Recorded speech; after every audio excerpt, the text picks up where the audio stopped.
ready for some football? Let's go. Okay.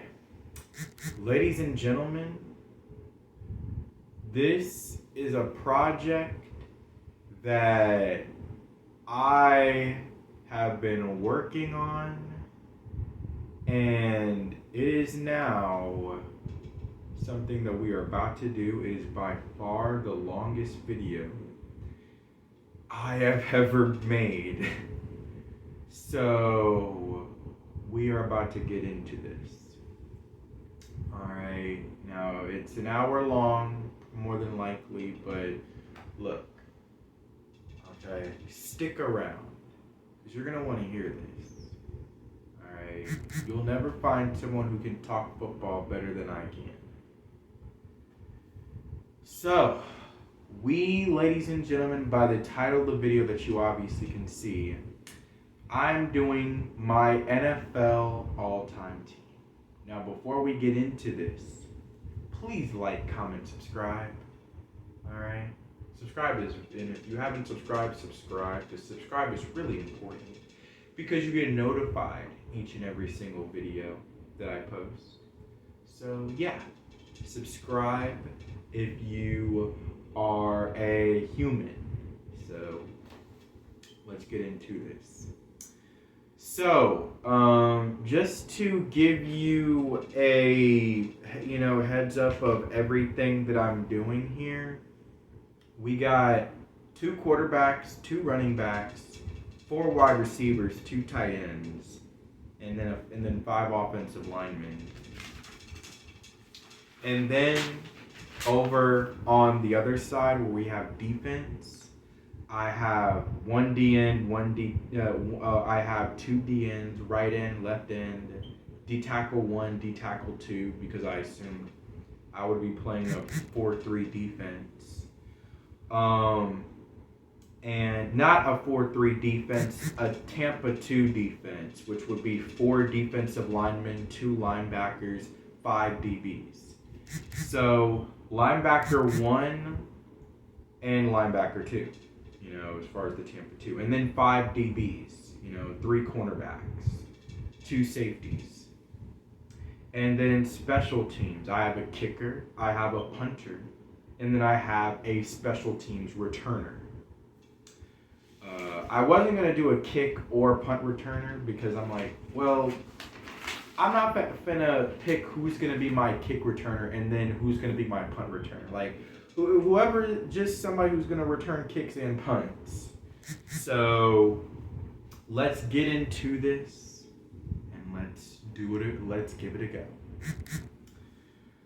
Alright, up first, I have my QB1, which is Thomas Edward Patrick Brady Jr. He was a 15-time Pro Bowler, 7-time Super Bowl champion, 3-time All-Pro, and MVP. Without a doubt, alright, to a lot of New England Patriots fans, I know for sure a lot of you guys were bandwagons. And it all started with a kid pick 199 who took over for a guy who was picked number 1. Crazy how things turn out, That was one hell of a story. He's number 1 all-time in career playoff wins. He's number 1 all-time in career passing yards. Number 1 all-time in career passing touchdowns. Number 1 all-time in completions. And he's one of only 2 other quarterbacks who have beat all 32 teams. The other 2 are, of course, Brett Favre and Peyton Manning. So, he's got so many accolades, it's hard to be able to, of course, name all of them. But, he was a great player and legendary player that he's retired now. And I will say the world of NFL will never be the same again. All right, we watched the face of football for 22 years, and now it's gone. You know, I used to hate on Tom Brady a little bit and troll him a little bit sometimes, but you never realize how precious something is until it's gone. Like, wow, Tom Brady is retired and he is done with football. Like, wow. We watched a living legend. At QB2, I have none other than Joe Montana. Joe Montana. Before there was Tom Brady, there was Joe Montana, who was certified as the GOAT, the greatest of all time. And that guy was named Joe Cool. They didn't call him Joe Cool for nothing. That dude always stayed calm in the most pressurous of situations. He always knew how to play his best when the game got bigger. He always knew how to play his best when the game got bigger. He was an 8-time Pro Bowler, 4-time Super Bowl champion, 3-time All-Pro, and a 2-time league MVP. An incredible player. Jerry Rice has said himself that he was the greatest player ever to ever wear football cleats. Sometimes he even references him as God. But obviously, we all know that's not the case. There's only one God that I believe in, and he did not play in the National Football League. All right, he was up there. Not to get into any of that, but I'm just saying that's who he referenced him as, and that's just the type of respect that Jerry Rice had for him. You know, that's just the respect that he had for Joe Montana, and very well deserved, because he was one bad man. All right, now let's get to my running back one. Running back one, without a doubt, has got to be Barry Sanders. Barry Sanders, boy, you talk about a guy who just throughout his NFL career, he just dominated the game of football, and he dominated the position of running back. He made the Pro Bowl every single year of his career. He had a 1,000-yard season every year of his career. And he's one of, I believe it is 5 or 6 running backs all time to rush for over 2,000 yards. You got, obviously, the first guy, it was O.J. Simpson. Then it was Eric Dickerson. Then it was Barry Sanders. And then there was Terrell Davis. And then there was Jamal Lewis. And there was also the last of the pack, Chris Johnson. But I forgot. Derrick Henry also rushed for over 2,000 yards. So speaking of Tennessee Titans running backs, nonetheless, Barry Sanders, one of the greatest to play the game. 10-time Pro Bowler, 6-time All-Pro, 1-time MVP. He was actually co-MVP with Brett Favre in 1997. And for his career, not his best season, for his career, he averaged 99.8 rushing yards per game of his career. That's almost 100 yards rushing per game that he played in the National Football League. At running back 2, this came down to him and Walter Payton. And I chose to pick Jim Brown over Walter Payton. simply because in his time, Jim Brown dominated the game of football as well, just like Barry Sanders did.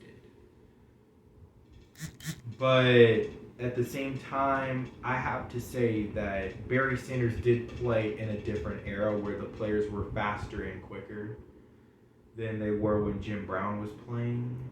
But you gotta give credit where credit's due. He was a 9-time Pro Bowler, 7-time All-Pro.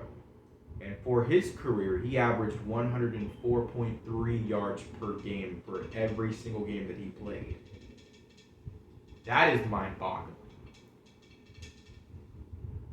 And he led the league in rushing every year of his career, except one in which Jim Taylor was the one who led the league in rushing.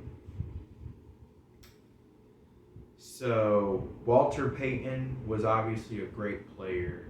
And before he retired, before Emmitt Smith broke it, it was Walter Payton who was the all-time leading rusher.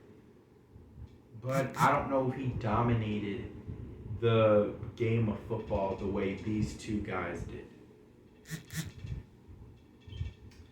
Now let's get to wide receivers. Speaking of guys who dominated the game of football, speaking of guys who dominated their position, I know I mentioned Barry Sanders, I know I mentioned Jim Brown, but if you were to tell me what player dominated the position that they played in more than anybody known to man,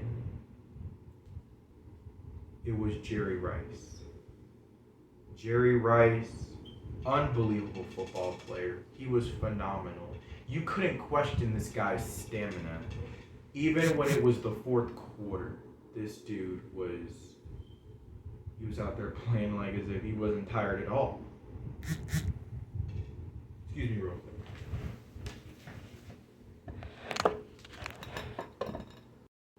All right. Somebody was at the door. Nonetheless, let's get back to what I was saying. Jerry Rice.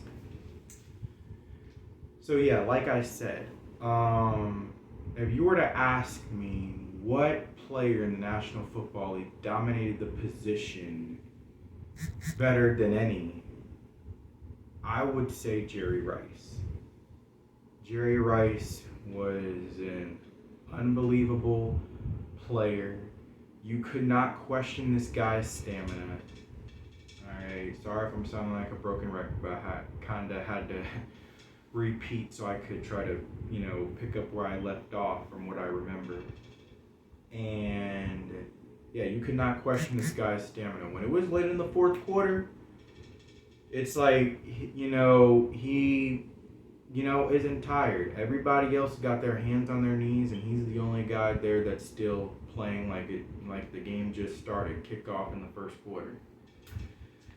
But nonetheless, unbelievable player. His yak was insane because he could catch the ball, turn upfield, and go the distance. His 40 time wasn't very fast. I believe it was only a 4.7. But yet when he was on the football field, he had that game speed. Like when everybody's chasing him, all of a sudden that speed kicks in and nobody can catch him. So he was a 13-time Pro Bowler, 10-time All-Pro, 3-time Super Bowl champion. He had almost 1,550 receptions. He had damn near 23,000 yards receiving, and he had 197 touchdowns. And that's not even including the rushing touchdowns that I think he had, which made him surpass all players, including Jim Brown, in career touchdowns. But unbelievable player. It seemed like everywhere he went, you were a winner. First, it was in the Bay Area in San Francisco. Then he went across the Bay Area to Oakland, and they became a good team. So this guy's impact is unprecedented. Wide receiver 2, I have Randy Moss. Randy Moss. Randy Moss was the most unbelievable athlete I had ever seen. Chris Carter will tell you, he was doing workouts with Randy Moss before his rookie season. Just trying to get the guy,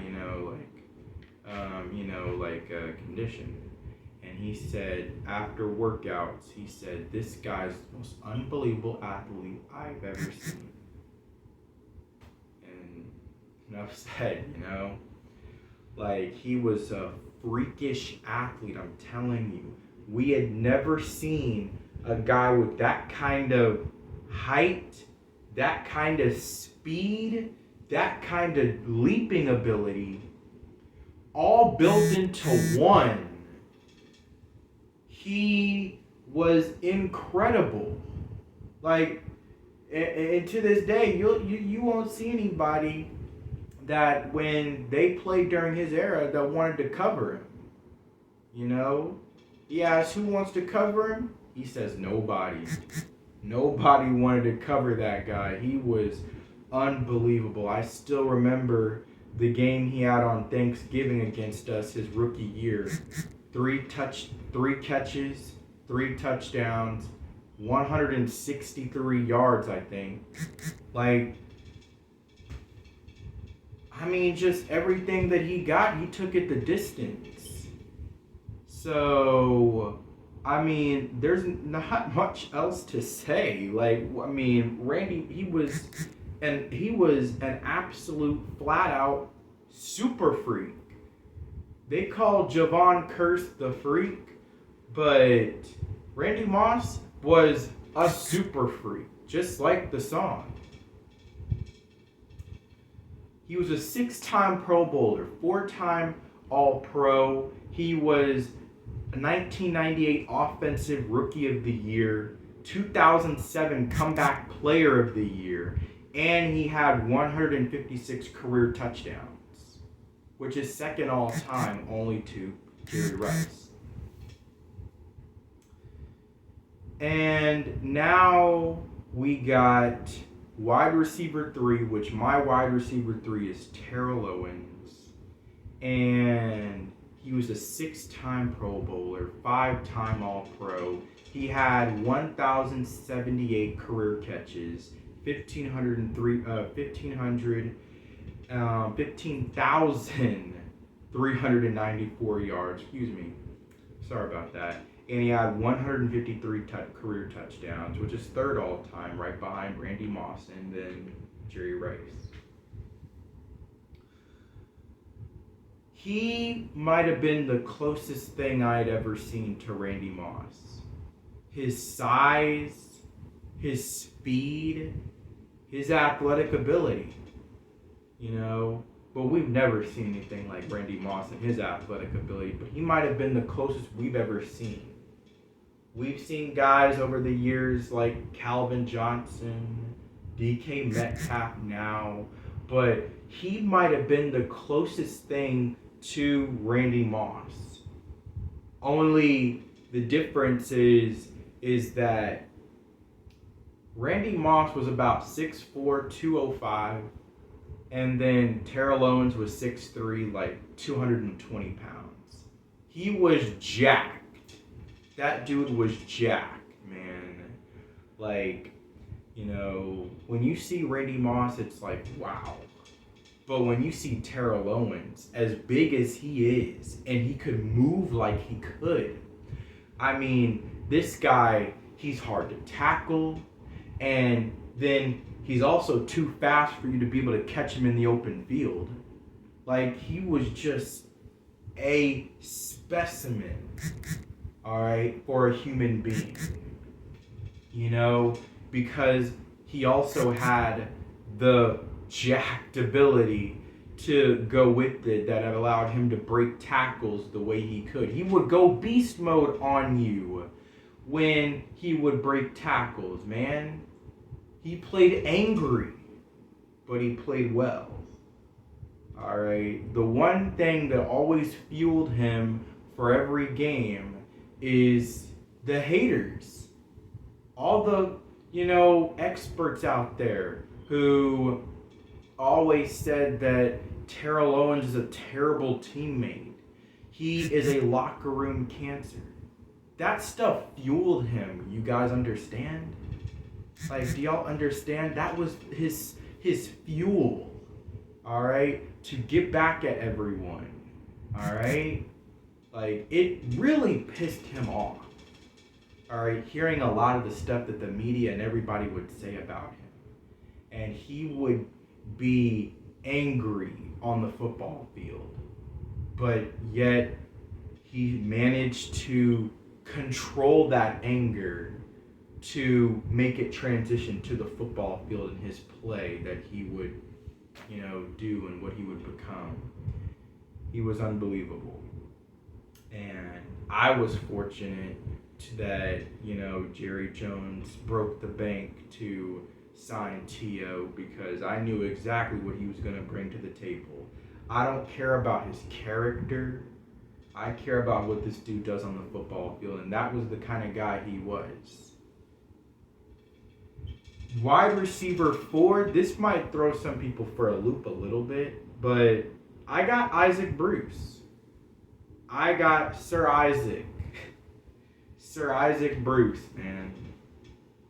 He was a 4-time Pro Bowler, 1-time Super Bowl champion, 1,024 career receptions, 15,208 career receiving yards, and 91 career touchdowns. You'll never find a player, except if you're Jerry Rice, with the kind of work ethic he had and the talent that he had. And he was one of the cornerstones of the greatest show on turf of the Rams. Just unbelievable player. So, if you ask me personally, like, he might have been one of those players that you could put him in the slot, you could put him anywhere, and he would be incredible. So, at tight end 1, I have Rob Gronkowski. Rob Gronkowski. Oh my God, this guy right here. I mean, when you asked anybody, like, he was amazing. He was amazing. He was unbelievable. He was if you put a linebacker on him, he's too slow. If you put a cornerback on him, he's too small. And if you put a safety on him, he's too small and he's too slow. What's the best way to cover him? Don't let him into the stadium. So, Rob Gronkowski, 5-time Pro Bowler, 4-time All-Pro, 4-time Super Bowl champion. He had 621 receptions, 9,286 career receiving yards, and 92 career touchdowns, which is actually more than Isaac Bruce. And the only thing that ever, stopped him was injuries. That was the only thing that could really stop him. Because obviously what kind of player he is. He's big and he is tough to tackle in the open field, obviously. So most defenders would basically go for his legs. They would go low for his legs. And that's why he suffered a lot of knee injuries, had to get knee surgery sometimes during the off season.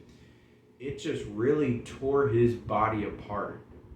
And for a guy who played like the Terminator, he had metal inside of his freaking body like the Terminator. So that was the only thing that ever stopped him.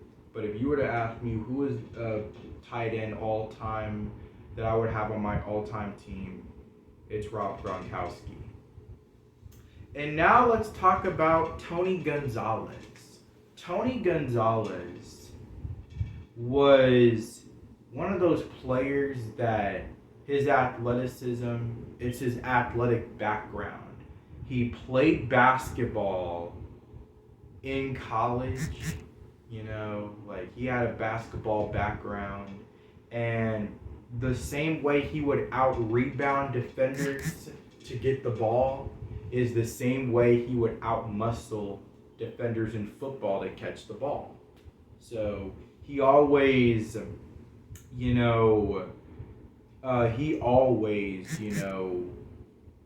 portrayed his game of football like basketball, and that's what made him so great. He was big, he was athletic, and he just ran great routes and could get open at the same time as he used his athleticism to his disposal as well. Unfortunately, he was on a lot of good teams. Whether it was that 1997 Kansas City Chiefs team, his rookie year, the 2003 Chiefs team with Dante Hall, Priest Holmes, all of them incredible playmakers. He was on that 2012 Atlanta Falcons team. He was on some really good teams, and they just came up short. At left tackle, I have Joe Thomas. Joe Thomas, while the Cleveland Browns were a sad sack franchise, they were a laughing stock, that dude was about the only good thing that came out of the Cleveland Browns franchise during his era. He was a 10-time Pro Bowler, he was a 6-time All-Pro, and he was a part of the 2010's All-Decade team. He was special, and there is no doubt about it. Alright, as far as protecting your blind side, or whoever the quarterback is under center, you always knew you were in good hands because he was blocking your blind side and taking care of, sometimes some of the best edge rushers in the NFL. At left guard, I have Larry Allen. Larry Allen, if you haven't seen Larry Allen, just pull up the clip of Larry Allen when Troy Aikman against the New Orleans Saints threw a pick, and it was intercepted. And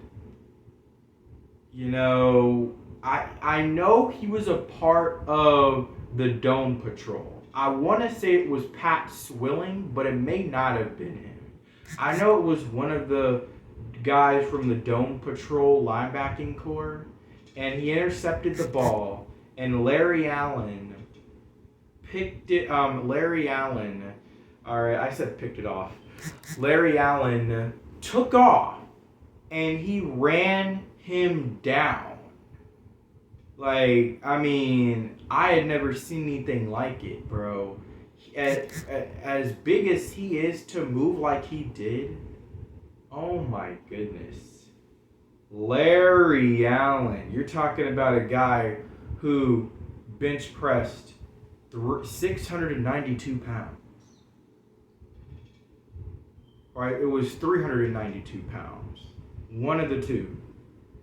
If he can bench press that, he can, with one arm, one hand, he can literally just move a 250, 260 pound linebacker out of the way with one arm easily. So he was the most athletic offensive lineman I've ever seen, and I'm just glad he was on my team. He was an 11-time Pro Bowler, 6-time All-Pro, 1-time Super Bowl champ. He was on the Hall of Fame 1990s and 2000s All-Decade team. Just everything that you want in your left guard. At center, I have Mike Webster. Now, I hate the Pittsburgh Steelers. I hate them. All right? You know, they beat us 2 out of 3 times in Super Bowls. Obviously, all 3 of them, I was not even born to live what it was like to really experience it. But I watch them, and it just crushes me to the core. Seeing those guys celebrate the way they did, you know, Terry Bradshaw saying, "Oh, we're better than them. If we play them again, we'll beat them again." Like, they were just, I hated everything about them. But I gotta give credit where credit's due. Mike Webster, center, in my opinion, the best center of all time. There were some honorable mentions such as Jason Kelce. I even had Travis Frederick for the Dallas Cowboys in my conversation as far as the argument for who I was going to put here. But I had to put Mike Webster. 9-time Pro Bowler, 5-time All-Pro, 4-time Super Bowl champion for the Pittsburgh Steelers of that 70s dynasty. He was a part of the HOF 1970s and 1980s All-Decade team. There's just something about when you're on 2 different All-Decade teams that just makes you just so special. At right guard, I have Zach Martin, another Dallas Cowboy. He's an 8-time Pro Bowler, 6-time All-Pro, and he's a part of the HOF 2010s All-Decade team. He's made the Pro Bowl every single year of his career, except for 2020, which he was bothered by injuries. That's the only reason why he didn't make the Pro Bowl that year. And, you know, the most consistent offensive lineman I've seen. And he's the guy, when people were giving us crap for picking Zach Martin over Johnny Manziel, and you look at what he's become today. I think it's safe to say that picking Zach Martin over Johnny Manziel was the right pick. At right tackle, I have Rayfield Wright. Now, this came down to him or Jackie Slater, who played 20 years in the National Football League. But I decided to put Rayfield Wright. He was a 6-time Pro Bowler, 3-time All-Pro, and he was a part of the Hall of Fame 1970s All-Decade team. So, basically what I'm trying to say is the Dallas Cowboys are an offensive lineman factory. We get a lot of great legendary offensive linemen. So now let's get on to the defense. On defense, I have right end Bruce Smith. Bruce Smith is the all-time sack leader with 200 sacks to be exact. He was a 2-time Defensive Player of the Year, 11-time Pro Bowler, and 8-time All-Pro. He was a part of those Buffalo Bills teams that made it to 4 straight Super Bowls. But all the credit where credit's due to Bruce Smith. They never would have made it to those 4 Super Bowls if it wasn't for him. And also Thurman Thomas as well. But Bruce Smith, he was one of those guys as well. At left end, I have Reggie White. Reggie White was an unbelievable player. He was nicknamed the Minister of Defense. All right, for good reason. You know, he was a pastor. all right, on his time off. And he definitely blessed a lot of, quarterbacks during his NFL career. So, matter of fact, every time that on his a football life, every time that he would hit a quarterback or get a sack on the quarterback, the quarterbacks they would say he would literally ask the quarterbacks after hitting them, saying, "Are you all right?" And then they'll say, "Yeah, I'm all right." And then they'll say, "Okay, well, we'll bless you then." So he would come off that edge and bless him again. So he was a one-time Super Bowl champion, 13-time Pro Bowler, 8-time All-Pro. He was a part of the HOF 1980s and 1990s All-Decade team, and he was a 2-time Defensive Player of the Year. He had 198 career sacks, which was only 2 away from Bruce Smith. So, I can't say nothing but, great respect for him. And rest in peace to him. He had this, I don't know if you guys know this, but he had like this famous hump move that he would do where he would get under the tackle and then he would use his arm and then he would just get under there, and just freaking, and then he would just use that one arm and just move him out of the way. Because he would get under him, use that shoulder, and get under him, and that would knock the offensive tackle off his feet a little bit, knock him off balance. And with that one moment, that 1 second of getting him off balance, he would just, throw him out of the way with his one arm because he's got him off balance, and then he would get after the quarterback. At defensive tackle 1, I have Warren Sapp. Warren Sapp was a player that you loved to hate him. You loved him if he was on your team. You hated him if he wasn't on your team. He was a trash talker, and he just liked to get on people's nerves. He tried it on Brett Favre a lot of the times, and he would sometimes get on his nerves, but I don't know, he would really love to get under your skin and try to get you off your game. He was a 7-time Pro Bowler, 14-time All-Pro, 1-time Super Bowl champion, 1999 Defensive Player of the Year. He was the 1990s and 2000s All-Decade. He was on the 1990s and 2000s All-Decade team.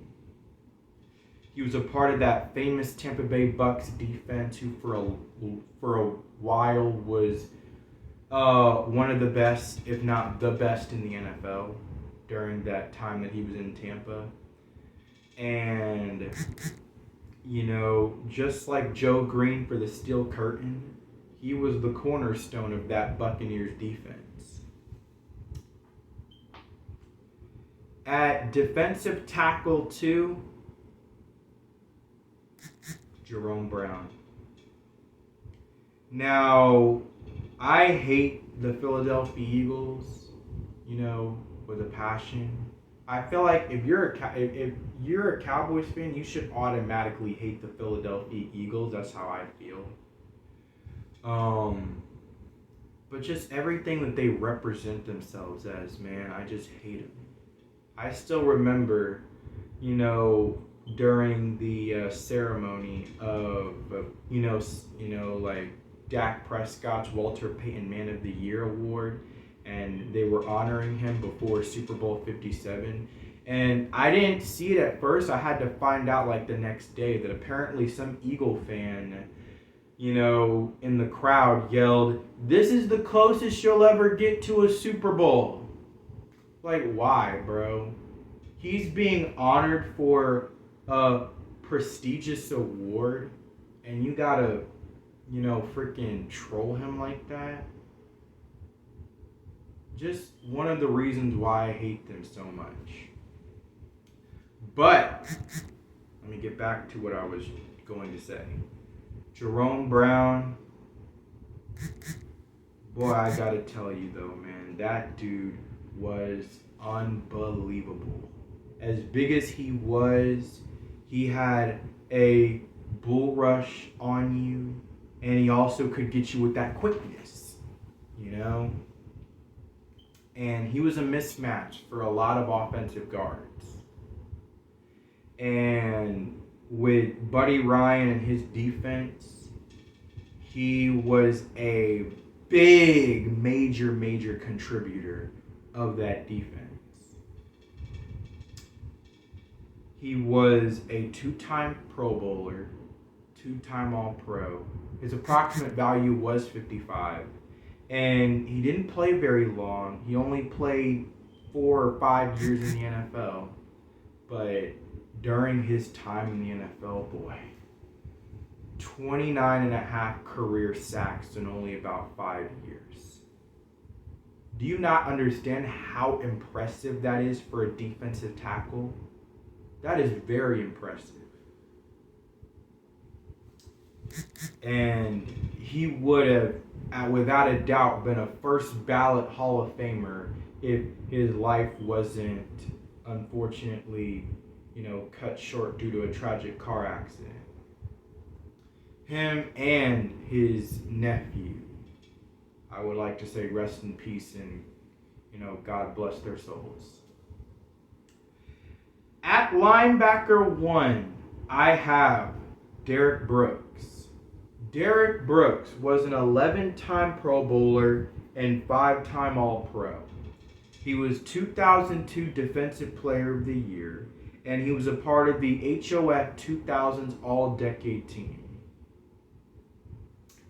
Now, I said Warren Sapp was the cornerstone of that Buccaneers defense during that time. And they were. He was. But Warren Sapp, he was the Batman, and Derrick Brooks was the Robin. Those two guys together were unbelievable. And John Lynch as well was there as well. But this guy, his intelligence, his IQ, and his pursuit to the football, wherever the ball goes, he hit anything that moves.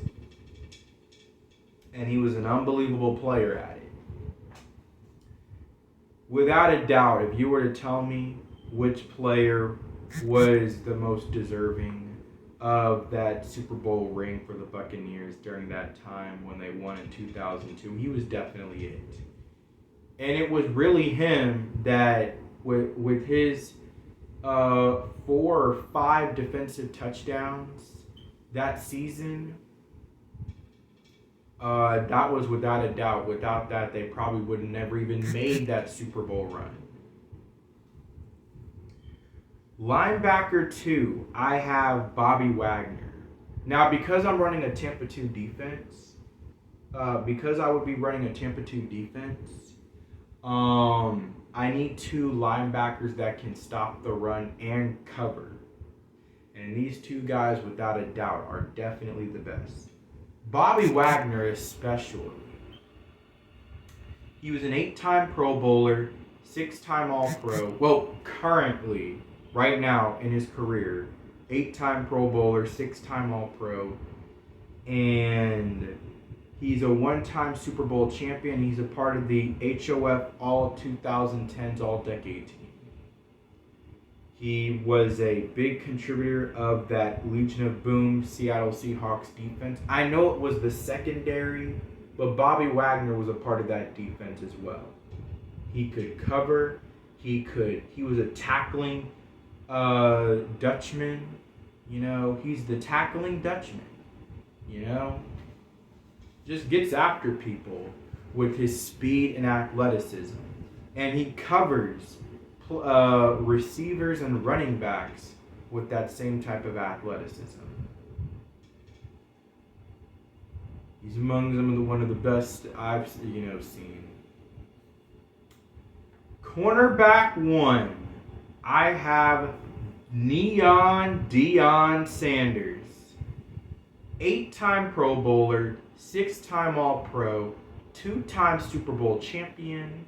He was 1994 Defensive Player of the Year, and he was on the 1990s All-Decade team.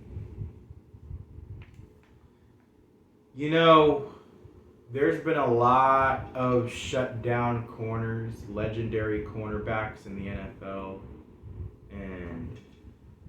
but Deion Sanders was among the best that ever did it. You got Revis Island, who I will get to. You got all of them. But Deion Sanders, he was the best. When you ask somebody who was the best cornerback in NFL history, Deion Sanders. Deion Sanders. His impact on any defense was unprecedented, if you ask me. He had the speed to where he could bait you and thinking a guy's wide open, and then he'll flip his hips and then take off, and then boom, out of nowhere, he just jumps the route and returns it for a touchdown. And he obviously had that little Deion high step thing that he would do. Like, that was the 90s. And he was a part of, he played in some MC Hammer music videos too. At cornerback 2, I have Champ Bailey. Now, no DB and no cornerback has made more Pro Bowls than Champ Bailey. He's a 12-time Pro Bowler, 3-time All-Pro. And he was a part of HOF's 2000s All-Decade team. Boy, when you talk about Champ Bailey, I've never seen a cornerback like him that has the speed to run with the fastest receivers in the league, the instincts and cover ability and IQ, and open tackle, his ability to make open field tackles. All that built together, I've never seen a cornerback built like him to do that.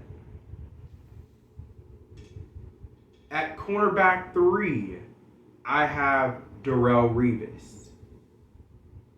And Revis Island, he was obviously among the best. And it was for a short period of time, but you did not throw Darrelle Revis' way. In 2009, he had amongst one of the best seasons I'd ever seen by a cornerback, going up against the best receivers in the game, in the business. And he made them look like he made them look ordinary. He was a 7-time Pro Bowler, 4-time All-Pro, and he also was a 1-time Super Bowl champion and a part of the HOF's 2010 All-Decade team. At free safety, I have none other than Ed Reed. Ed freaking Reed, man. He was a 9-time Pro Bowler, 5-time All-Pro, 1-time Super Bowl champion, 2004 Defensive Player of the Year, and he's a part of HOF's 2000 All-Decade team. If you are a safety, trying to become a safety in football, I've never heard anybody, when they're mentioning players that they want to model their game after as far as safety, I've never heard somebody not say Ed Reed. At one time, I did want to be a safety, but then I'm like, nah. But if there was one player I would have wanted to model my game at safety after, it would have been Ed Reed. At strong safety, now I know he played free safety in his final year of his NFL career and life, but I would take him as a strong safety because nobody hit like Sean Taylor would hit. I mean, oh my God, that dude. You've never seen a player quite like him, bro. You've never seen a player quite like him. He had size, he had athleticism, he had hitting ability, his coverage skills. I mean, just amazing at his position and at his time. And I know he didn't play very long. He only played 4 years, but he might have been the best strong safety that I had seen. I know about Troy Polamalu, the Tasmanian Devil, but this guy right here, you could just tell. If his career and life wasn't cut short, you know, boy, he would have been one of the best in the game. Maybe the best in the game. He was a 2-time Pro Bowler. His approximate value was 34. He had 12 career interceptions for 242 interception return yards. And just an unbelievable player that has been very missed for just... I wish a lot more I wish a lot more people would have been able to watch him, you know? I wish a lot more people would have been able to watch him and understand exactly how good he was in such a short period of time. But it was unfortunate. At kicker, I have Adam Vinatieri. When the money is on the table, I'm not taking nobody other than Adam Vinatieri. He is responsible for 2 of Tom Brady's Super Bowl rings. And he was just clutch. He was really clutch. He was a 3-time Pro Bowler, 3-time All-Pro, and he's also the all-time leading scorer.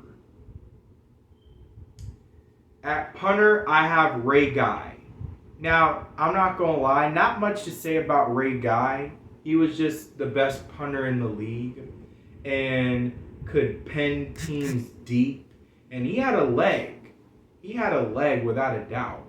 And his arc on the football when punting it up in the air was amazing.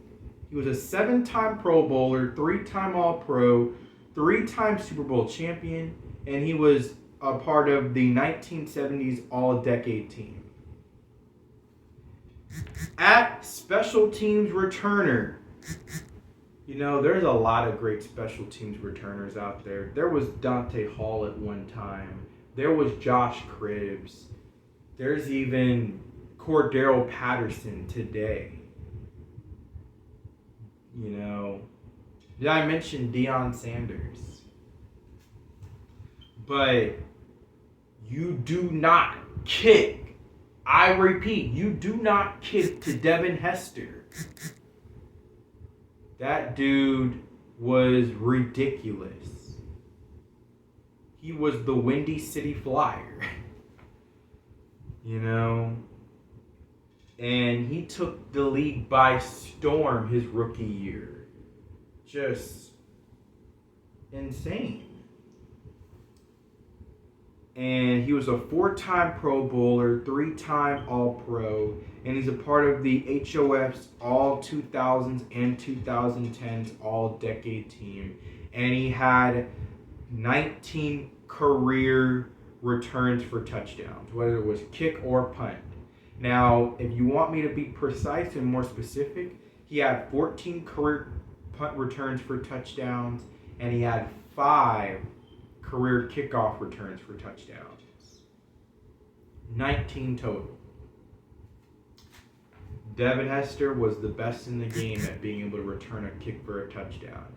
If my life was on the line and somebody had a gun to my head and I need to count on somebody, an NFL, special teams returner that can run back a kick for a touchdown, I'm taking Devin Hester. Well, people, that is it. All right. This is by far the largest project I've ever, planned and created. And, I just hope that, you guys all stuck around to the end. I know it may not be, the shortest video to be able to get entertained into, but, like I said, if you want somebody, nobody talks the game of football better than I can. So, that is it. That was my NFL all-time team. And I know maybe a couple YouTubers or a few have done this, but none have done it like I have. So, with that being said, comment down below how you feel about some of my, people that I had on my NFL all-time team. And subscribe if you haven't, because that is really important, because you get notified each and every single video that I post, as I said at the beginning. And with that being said, this is MojoTube. No, my fault. My fault. Y'all, for some of you that don't know, I do have a separate channel, so my fault. But that has been my time. That is it. Peace!